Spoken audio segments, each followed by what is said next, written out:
कभी कभी लगता है कि देश में एक मजाक चल रहा है और हम सब उस मजाक का एक हिस्सा हैं। और अभी सबसे बड़ा मजाक तो उन 23 लाख छात्र छात्राओं के साथ हुआ जिन्होंने साल भर तैयारी की, बाहर रहकर किराए का पैसा दिया, खाने पीने पर खर्च किया, कोचिंग सेंटर वालों को मोटा पैसा दिया, और फिर खबर आती है कि वो जिस नीट की परीक्षा को देने जा रहे हैं उसका पेपर लीक हो चुका है और उनका भविष्य अधर में लटक चुका है। क्या गरीब छात्र छात्राएं जिनके माता पिता ने सोना गिरवी रखा होगा, अपनी पुश्तैनी जमीन और खेत बेचे होंगे, इस आस में, इस उम्मीद में कि उनका बच्चा पढ़ेगा लिखेगा और एक उज्जवल भविष्य बनाएगा, अब क्या सब कुछ गया पानी में। अब वह बच्चे या उनके माता पिता अगली साल का खर्चा उठा पाएंगे? कई बच्चे तो अपना सपना टूटता देख डिप्रेशन में चले जाएंगे और कई बार कुछ बच्चे तो भयावह कदम भी उठा लेते हैं। कौन जिम्मेदार है? कौन जिम्मेदार है इस परिस्थिति का? सरकार? नहीं नहीं, सरकार तो बिल्कुल भी नहीं। उसकी तो कोई जवाबदेही भी नहीं। अभी हाल के ही कुछ सालों में न जाने कितनी बार पेपर लीक की घटना हो चुकी है। हर बार जब ज्यादा शोरगुल होता है ना, तो जांच भी बिठाई जाती है, केस भी होता है, मुकदमा भी चलता है और कुछ को जेल भी होती है और कुछ 3-4 महीनों के बाद उनको जमानत भी मिल जाती है। फिर वो स्वतंत्र हैं अपनी नई पारी खेलने के लिए, बच्चों के भविष्य से खिलवाड़ करने के लिए। ये सिलसिला कई सालों से निरंतर चलता चला आ रहा है और ऐसे ही सरकार की ढोल पोल रही न, तो ये लोग आगे भी ऐसे ही चांदी काटते रहेंगे और खेलते रहेंगे होनहार बच्चों की जिंदगी से।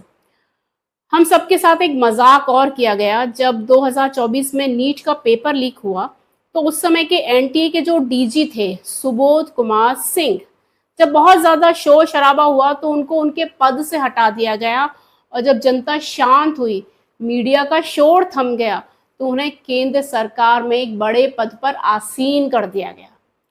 जो सजा का हकदार था उसको इनाम दिया गया। मजाक की इंतहा तो तब हो गई जब शिक्षा मंत्रालय को पेपर लीक की जानकारी छात्रों द्वारा दी गई कि भाई पेपर लीक हो चुका है। वाह रे शिक्षा मंत्रालय, आप सोते रह गए और आपकी नाक के नीचे पेपर लीक हो गया। चलिए मजाक के इस दौर को थोड़ा सा और आगे बढ़ाते हैं। बात करते हैं बिहार के नए नवेले स्वास्थ्य मंत्री निशांत कुमार जी की, जो कि बिहार के पूर्व मुख्यमंत्री नीतीश कुमार जी के सुपुत्र हैं, जिनको बिहार के स्वास्थ्य की जिम्मेदारी सौंपी गई है, जिनको देखकर ऐसा लगता है कि उनका खुद का स्वास्थ्य भी काफी खस्ता हाल है और उन्हें पहले अपना स्वास्थ्य दुरुस्त करने की जरूरत है। चलिए बिहार का स्वास्थ्य तो राम भरोसे है, इस मजाक में एक कड़ी और जोड़ते हैं। अभी हाल ही बिहार के पढ़े लिखे युवा शिक्षक जब सरकार से नौकरी मांगने जाते हैं ना, तो उन्हें लाठियां भांजी जाती हैं और वहां के शिक्षा मंत्री का यह बयान कि बेटियों को बाहर निकलने की क्या जरूरत है। जी नेताजी, आप बिल्कुल सही कह रहे हैं कि अगर बेटियां बाहर निकल गई, पढ़ लिख गई, उनकी सोच विकसित हो गई, तो वो सवाल करेंगी और इस सत्ता को सवाल कहाँ रास आते हैं। आपके पास नौकरी नहीं है लेकिन आप नौकरी ना मांगिए। महंगाई अपने चरम पर है, पर महंगाई पर बात न कीजिए। स्वास्थ्य सुविधाओं का बुरा हाल है लेकिन उनको बस यूं ही चलने दीजिए। ये हमारे साथ एक मजाक ही तो है कि चुनाव से पहले हमारे ना मांगने पर भी हमारे खातों में पैसा डाल दिया जाएगा और चुनाव के बाद नौकरियां मांगने पर, अपना हक मांगने पर आपको लाठियों की सौगात दी जाएगी।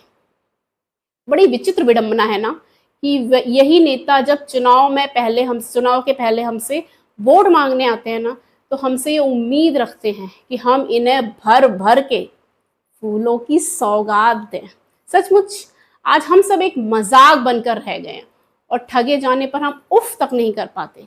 अगर आप मेरी बातों से इत्तेफाक रखते हैं तो मेरे चैनल को लाइक, शेयर और सब्सक्राइब जरूर कीजिएगा।